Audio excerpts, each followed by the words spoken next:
दोस्तों, स्वागत है आप सभी का आपके अपने यूट्यूब चैनल इंग्लिशानियत पर। आज हम इस वीडियो में डिस्कस करने वाले हैं विलियम शेक्सपियर के द्वारा लिखी गई एक ट्रेजेडी या एक ट्रेजिक प्ले जिसका नाम है हैमलेट। दोस्तों, हैमलेट एक रिवेंज ट्रेजेडी है। ये विलियम शेक्सपियर के टॉप 4 फेमस ट्रेजेडीज़ में से एक है। उनकी 4 फेमस ट्रेजेडीज़ हैं हैमलेट, किंग लेयर, ओथेलो और मैकबेथ। इसका सेटिंग डेनमार्क में किया गया है और शेक्सपियरियन ट्रेजेडी की तरह जैसे कि शेक्सपियर की जितनी भी ट्रेजेडीज़ हैं उसमें एक अननेचुरल एलिमेंट ज़रूर होता है, उसी तरह इसमें भी एक अननेचुरल एलिमेंट है जैसे कि घोस्ट। ये जो ट्रेजेडी है 5 एक्ट्स में डिवाइड है। हम एक एक करके इन एक्ट्स को डिस्कस करेंगे, अच्छे से इसकी समरी जानेंगे। लेकिन सबसे पहले बात करते हैं कैरेक्टर्स की, क्योंकि कैरेक्टर्स हमको जानना बहुत ज़रूरी है। उसके बाद हम स्टार्ट करते हैं समरी। तो चलिए सबसे पहले जान लेते हैं हैमलेट के कैरेक्टर्स को। दोस्तों, अगर बात करें कैरेक्टर्स की तो सबसे पहला और जो सबसे मेन कैरेक्टर है वो है घोस्ट ऑफ किंग हैमलेट। दोस्तों, जो किंग है हैमलेट ये डेनमार्क के राजा होते हैं और इनका मर्डर कर दिया जाता है डेनमार्क में ही, जो कि ऐसा माना जाता है कि उनके छोटे भाई ने मर्डर किया है। और इन्हीं का बेटा होता है प्रिंस हैमलेट। दोस्तों, प्रिंस हैमलेट जो कि किंग हैमलेट का बेटा है और वही बदला लेता है अपने पिता के मृत्यु का, क्योंकि उसको उसके पिता के घोस्ट से, उसके पिता के भूत से पता चलता है कि उसके छोटे भाई ने ही उनकी हत्या की है। दोस्तों, तीसरा कैरेक्टर है होरेशियो। होरेशियो बहुत ही अच्छा और बहुत ही सच्चा दोस्त होता है हैमलेट का। इस प्ले में वो बहुत ही मेन रोल अदा करता है। दोस्तों, नेक्स्ट कैरेक्टर है क्लॉडियस। जो क्लॉडियस है वो छोटा भाई है घोस्ट किंग हैमलेट का, जिनका क्लॉडियस ने ही मर्डर करवा दिया है। क्लॉडियस किंग हैमलेट का छोटा भाई है, उसने अपने बड़े भाई का मर्डर करवा दिया है राजगद्दी पाने के लिए। और उसकी वाइफ गर्ट्रूड गर्ट्रूड से शादी भी कर लिया है। गर्ट्रूड जो कि पहले किंग हैमलेट की वाइफ थी, अब वो क्लॉडियस की वाइफ है। दोस्तों, अगला करेक्टर है पोलोनियस। पोलोनियस उसी राज दरबार में कुछ बहुत ही ऊंचे पोस्ट पे है और उसके 2 बेटे हैं, 2 बच्चे हैं। एक लड़का है जिसका नाम है लियर्टस और एक लड़की है जिसका नाम है ओफेलिया। दोस्तों, लियर्टस प्रिंस हैमलेट से बहुत ज़्यादा जलन रखता है। जो लियर्टस है उसको ऐसा लगता है कि प्रिंस हैमलेट ने उसकी बहन ओफेलिया को अपने प्यार में फंसा रखा है, और जो ओफेलिया है वो प्रिंस हैमलेट से बहुत ज़्यादा लगाव रखती है, बहुत प्रेम करती है। दोस्तों, इस कहानी में 2 और कैरेक्टर हैं जिनका नाम है गुल्डस्टर्न और रोज़नक्रेंट्ज़। तो ये जो गिल्डस्टर्न और रोज़नक्रेंट्ज़ हैं, ये दोनों हैमलेट के पुराने दोस्त होते हैं, लेकिन उसके लिए बिल्कुल लॉयल नहीं रहते हैमलेट के लिए। ये इनके जो राजा हैं क्लॉडियस, उसके बुलाए जाने पर हैमलेट के को स्पाई करते हैं, हैमलेट के ऊपर नज़र रखते हैं। और दोस्तों, लास्ट कैरेक्टर है Fortinbras. Fortinbras Poland का एक राजा है जो कि प्ले के लास्ट में दिखता है। तो दोस्तों, ये थे प्ले के मेन कैरेक्टर। तो अब चलिए शुरू करते हैं आज की अपनी समरी हैमलेट की। दोस्तों, इस प्ले की समरी शुरू करने से पहले इस प्ले के बैकग्राउंड के बारे में कुछ बातें कर लेते हैं। इस प्ले में जो किंग हैमलेट हैं, जिनका घोस्ट दिखता है इस प्ले में, वो असल में सबसे पहले डेनमार्क के राजा थे। तो उनके छोटे भाई यानी कि किंग क्लाउडियस, जो कि अभी राजा हैं डेनमार्क के, उन्होंने अपने बड़े भाई का मर्डर कर दिया था जिससे कि वो राजगद्दी पर बैठ सकें। और यहाँ तक कि अपने बड़े भाई की वाइफ, जिनका नाम गर्ट्रूड था, उनसे भी इन्होंने शादी कर लिया है। तो अब प्ले शुरू होता है दोस्तों, जो कि एल्सीमोर कैसल है, राजमहल है जो एल्सीमोर डेनमार्क में, जो कि हैमलेट का राजमहल था। अब क्लाउडियस वहाँ पे राज करता है। तो उस महल के दरवाजे पर हैमलेट का भूत दिखता है। तो वहाँ पे जो गार्ड्स होते हैं वो डर जाते हैं और वो दौड़ते हुए होरेशियो को बताते हैं। होरेशियो जो कि प्रिंस हैमलेट का दोस्त है। तो होरेशियो ये बात जाकर के हैमलेट को बताता है और हैमलेट आगे आगे देखते हैं कि आखिर में सच में क्या वो मेरे फादर का ही भूत है, ये घोस्ट है। तो फिर से घोस्ट दिखता है और हैमलेट उससे जाकर के मिलते हैं। तो हैमलेट बहुत ज़्यादा दुखी हैं अभी तो, क्योंकि उनके फादर की भी डेथ हो गई है और उनकी माँ भी लॉयल नहीं रही हैं। क्योंकि उन्होंने जैसे उनके हस्बैंड का डेथ हुआ वो उसके छोटे भाई से शादी कर ली हैं। तो वो ये बात जाके उनसे मिलता है, बात करता है घोस्ट से, तो घोस्ट उनको बताता है कि मुझे मारने वाला कोई और नहीं, क्लॉडियस ही है। तो पहले तो हैमलेट को इस बात पर विश्वास नहीं होता है, लेकिन वो सोचता है कि ठीक है वो पता लगाएगा। दोस्तों दूसरा सीन कहीं पे चल रहा होता है जिसमें कि पोलोनियस जो है राजमहल का एक वफादार इंसान है, राजमहल में ही कोई एक पोस्ट पे है। तो वो क्या करता है, अपने बेटे को जिसका नाम लियर्टिस होता है उसको फ्रांस भेज रहा होता है। और लियर्टिस जाते जाते अपने सिस्टर ओफिलिया को एक बार चेतावनी दे करके जाता है कि वो हैमलेट से दूर रहे, हैमलेट से वो ज़्यादा नज़दीकियाँ ना बढ़ाए। और ऐसा करके लियर्टिस फ्रांस चला जाता है। फिर क्या होता है, घोस्ट की बातें हैमलेट के दिमाग में घूम रही होती हैं कि आखिर उसको उसके छोटे भाई ने ही मारा है। तो हैमलेट सोचता है कि मैं थोड़ा सा पागल बनने की एक्टिंग करूँगा, जिससे कि मैं ऐसा ये पता लगा सकूँ कि क्या ये बात सच है जो घोस्ट बोल रहा है, या कहीं घोस्ट ऐसा तो नहीं किसी और का घोस्ट है जो केवल दिख रहा है मेरे फादर की तरह कुछ और बोल रहा हो, या कोई बदला दूसरा ले रहा हो। तो ऐसा करके वो जो किंग है क्लॉडियस उनके लॉयल्टी चेक करने के लिए पागल बनने की एक्टिंग करता है, और यहीं पे एक्ट फर्स्ट खत्म हो जाता है। दोस्तों शुरुआत होती है एक्ट सेकंड की। तो वहाँ पे हैमलेट अजीब तरह से व्यवहार कर रहा होता है। तो जो पोलोनियस और क्लाउडियस हैं उनको ऐसा शक हो जाता है कि कहीं हैमलेट की जो व्यवहार है उसमें बदलाव का कारण क्या है, आखिर कहीं उसको सच में पता तो नहीं चल गया कि हमने उसके फादर को मारा है। तो ये करने के लिए वो स्पाई करते हैं हैमलेट के ऊपर। तो इसके लिए जो हैमलेट के दो पुराने दोस्त जिनका नाम होता है गुल्डिस्टर्न और रोजनक्रैंट्स उनको बुलाते हैं। अब उनसे बोलते हैं कि तुम इन पे नज़र रखना। फिर कुछ समय बाद क्या होता है, हैमलेट के जो डेनमार्क है, डेनमार्क से होकर के एक ड्रामा ट्रुप गुजर रहा होता है जो कि हैमलेट को बहुत अच्छे से जानता है।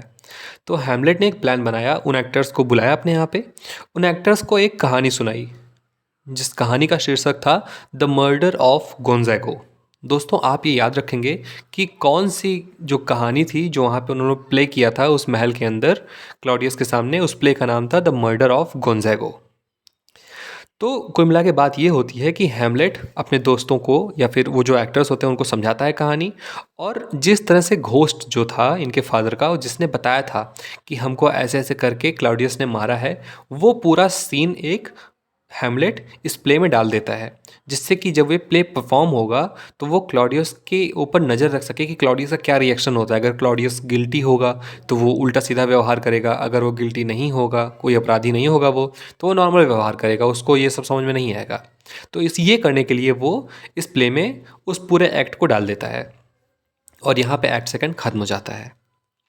शुरू होता है एक्ट थर्ड, जहाँ पे हैमलेट क्या करता है, अब क्लॉडियस के सामने प्ले परफॉर्म करवाता है, और वो क्लॉडियस के रिएक्शंस को बहुत ही क्लियरली, बहुत ही ध्यान से नोटिस कर रहा होता है कि क्लॉडियस क्या कर रहा है, कैसे बिहेव कर रहा है इस प्ले को देख करके। और जैसे ही वो मर्डर का सीन आता है, क्लॉडियस को हल्का सा शक होता है कि कहीं ऐसा तो नहीं, ऐसा ही तो मैंने अपने भाई को मारा था, कहीं ऐसा तो नहीं हैमलेट को ये बात पता चल गई हो। तो वो प्ले बीच में ही रुकवा करके गुस्से से अंदर चला जाता है। अब क्या करता है कि हैमलेट भी उसके पीछे दौड़ता है, लेकिन उसको उसकी माँ जिनका नाम होता है गर्ट्रूड, जो कि अब क्लॉडियस की वाइफ हैं, वो बुलाती हैं समझाने के लिए कि बेटा जो तुम सोच रहे हो ऐसा कुछ नहीं है।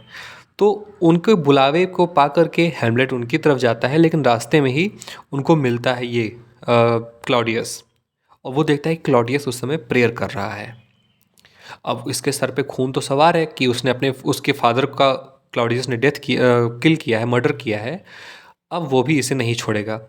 अब हालांकि जो क्लॉडियस है वो प्रेयर कर रहा होता है, तो हैमलेट उसको उस समय के लिए छोड़ देता है, नहीं मारता है, ये सोच करके कि अगर मैंने इसको अभी मार दिया तो ये नर्क में नहीं जाएगा, ये हेवन में जाएगा, स्वर्ग में जाएगा, और मेरे फादर का जो खूनी है, मर्डरर है, वो नर्क में ही जाना चाहिए। तो ये सोच करके उस समय हैमलेट इसे छोड़ देता है,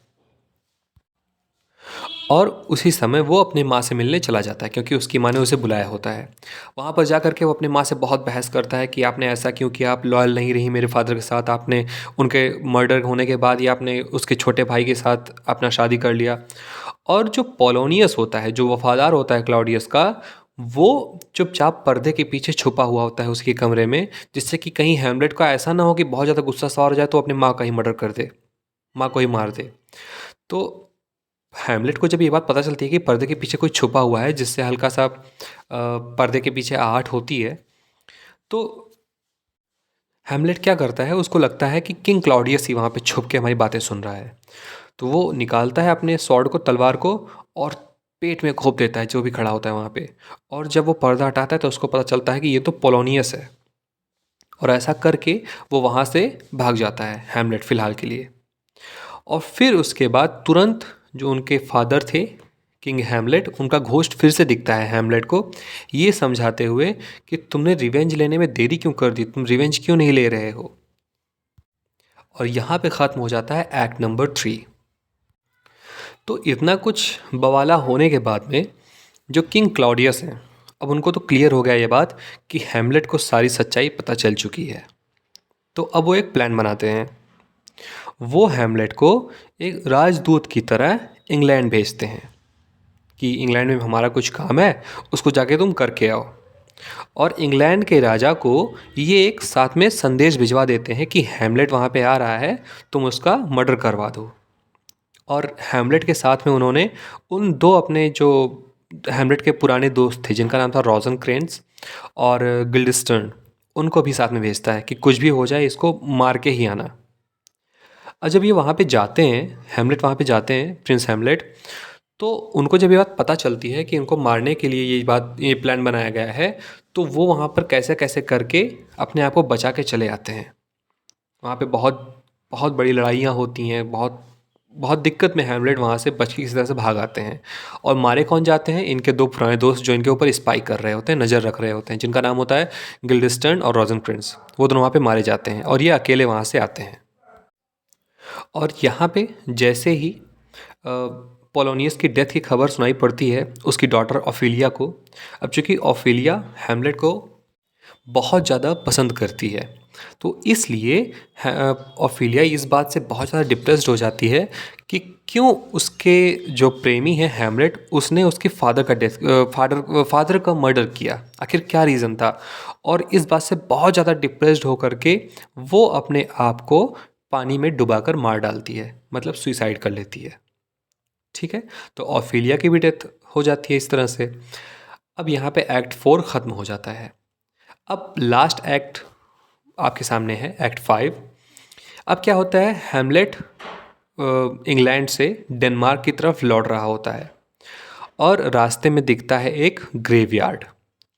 वही सीन है ग्रेव डिगर का। अब जो ग्रेव डिगर है वो इस प्ले में, जो आपको प्ले का जब आप कहीं पे टाइटल देखते होंगे तो उसके नीचे आप एक स्कल को पकड़े हुए हैंड को देखते हैं, खोपड़ी को पकड़े हुए, है ना, कंकाल के खोपड़ी को। तो वो एक्ट या फिर वो सीन वो इसी एक्ट का है, एक्ट नंबर 5 का। तो क्या होता है कि रास्ते में जो ग्रेवयार्ड पड़ता है, हैमलेट जब इंग्लैंड से डेनमार्क की तरफ लौट रहा होता है अकेला, तो उसे ग्रेव डिगर और होरेशियो मिलते हैं वहाँ पे। अब होरेशियो उसको सारी बातें बताता है कि ऑफिलिया ने अपने आप को डुबा दिया है क्योंकि तुमने उसके फादर का मर्डर कर दिया था और वो बहुत ज़्यादा डिप्रेस्ड थी। और ये सारी बातें उसको पता चलती है। और ये भी पता चलता है कि जो पोलोनियस था, अब उसके जगह पर कोर्ट में उसका बेटा है जिसका नाम है लियर्टस। तो अब वहाँ से ये दोनों, होरेशियो और हैमलेट, आते हैं, अपने राज्य में पहुँचते हैं। और यहाँ पे जो लियर्टस है उसके ऊपर खून सवार है कि आखिर उसके फादर का डेथ इसने कैसे किया। तो बहुत ज़्यादा गुस्से में लियर्टस इससे आके भिड़ता है। और फिर जो वहाँ पे क्लॉडियस होते हैं वो इस चीज़ को रोक देते हैं, उन दोनों के झगड़े को। और वो इस बात पर एग्री कराते हैं कि अब तुम दोनों आपस में डुएल करो। दोस्तों, डुएल में आपको बता दूं क्या होता है। डुएल ऐसा होता है कि दो एक दूसरे के सामने होते हैं, दो लोग आपस में, और वो दोनों आपस में लड़ाई करते हैं और उसमें जो जीत जाता है वो उसकी बातें मानी जाती है। ठीक है, तो डुएल होता है आपस में, समझ लिए कि दो लोगों के लड़ाई करने को। अब जो क्लाउडियस होते हैं वो हैमलेट और लेटस के डुएल को मंजूरी दे देते हैं कि अब तुम दोनों डुएल करना, जो जीत जाए उसका जीत। अब क्लाउडियस क्या करते हैं, जो लिएटस होता है उसके तलवार में जहर लगा देते हैं, उसके तलवार को पॉइजन कर देते हैं। ठीक है, और उस डुएल के विजेता को एक एक खास तरह का शरबत पिलाया जाएगा, ऐसा ऐलान करते हैं। और उस शरबत में भी वो जहर मिला देते हैं, ये सोच के कि अगर तो लियर्टस ने हैमलेट को ये अपना तलवार लगा दिया तलवार से उसके ऊपर वार कर दिया, तब तो वैसे भी पॉइज़न हैमलेट के अंदर चला जाएगा। और अगर किसी तरह हैमलेट वहाँ से बच जाता है तो जीतने के बाद जब ये शरबत पिएगा जीतने वाला, तब वो किसी तरह से मर जाएगा। तो कुल मिलाकर के हैमलेट अब दोनों तरह से मरने वाला है, वो जीता तो भी हारा तो भी, इसलिए वो डुएल का इंतजाम कराते हैं। ठीक है, तो डुएल स्टार्ट होता है और डुएल हो रहा ही होता है कि तब तक आपस में एक दूसरे की तलवार बदल जाती है। पहले हैमलेट को तलवार लगती है, तो फिर उसके बाद वो तलवार छूट के हाथ से गिर जाता है दोनों के। फिर हैमलेट वो तलवार उठा लेता है, पॉइजन जो स्वॉर्ड है, और वो उससे लेटस को मार देता है। तो इस तरह से जहर अब दोनों के अंदर चला गया, लेकिन लेटस पहले मर जाता है। और हालांकि जो गर्ट्रूड है उसको ये बात पता नहीं होती है कि शरबत में भी जहर है, और वो आकर के अनजाने में वो शरबत पी लेती है, और इस तरह से गर्ट्रूड की भी डेथ हो जाती है। अब बचे हैमलेट, जो कि अभी मरने वाला है क्योंकि उसको भी तलवार लग चुका है, और उसके साथ बचा हुआ है क्लॉडियस। और फिर हैमलेट मरने से पहले, क्योंकि हैमलेट को पता हो जाता है कि इस तलवार में जहर है, तो वो उसी तलवार से किंग क्लॉडियस को भी मार देता है। और हैमलेट लास्ट में मरते मरते होरेशियो के गोद में सर रख करके कहता है कि तुम जीवित रहना, तुम यहाँ पे राज करना, और तुम सबको बताना कि मैं सही था, और ये कहानी बताने के लिए तुम्हारा जिंदा होना बहुत ज़रूरी है। यानी कि कहानी के लास्ट में बचता कौन है? केवल होरेशियो, जो कि हैमलेट का दोस्त था। दोस्तों, उसी समय जो कि पोलैंड के राजा थे जिनका नाम था फोर्टिनब्रास, वो वहाँ से गुजर रहे थे। तो फोर्टिनब्रास को ये सारी बातें होरेशियो बताता है, तो वो बहुत ही सम्मान के साथ हैमलेट का दाह संस्कार करते हैं। बहुत ही सम्मान के साथ उस राजगद्दी पर होरेशियो को बैठा देते हैं, और वो अपने राज पर लौट जाते हैं। और यहीं पे ख़त्म होती है हमारी ये कहानी, जिसका नाम है हैमलेट। दोस्तों, इसको ट्रेजेडी इसीलिए कहते हैं क्योंकि लास्ट में सबकी लास्ट में इसका ट्रेजिक एंड होता है। ट्रेजिक एंड मतलब सबका देहांत हो जाता है, सब लोग मर जाते हैं, इसलिए इसको हम ट्रेजेडी कहते हैं। तो यहीं पे ख़त्म होती है हमारी आज की कहानी। वीडियो आपको पसंद आई हो तो वीडियो को लाइक करके चैनल को जरूर सब्सक्राइब कर दें, और शेयर कर दें ऐसे लोगों को जिसको इसकी ज़रूरत हो। मिलते हैं अगली वीडियो में, तब तक के लिए अपना ख्याल रखें। धन्यवाद।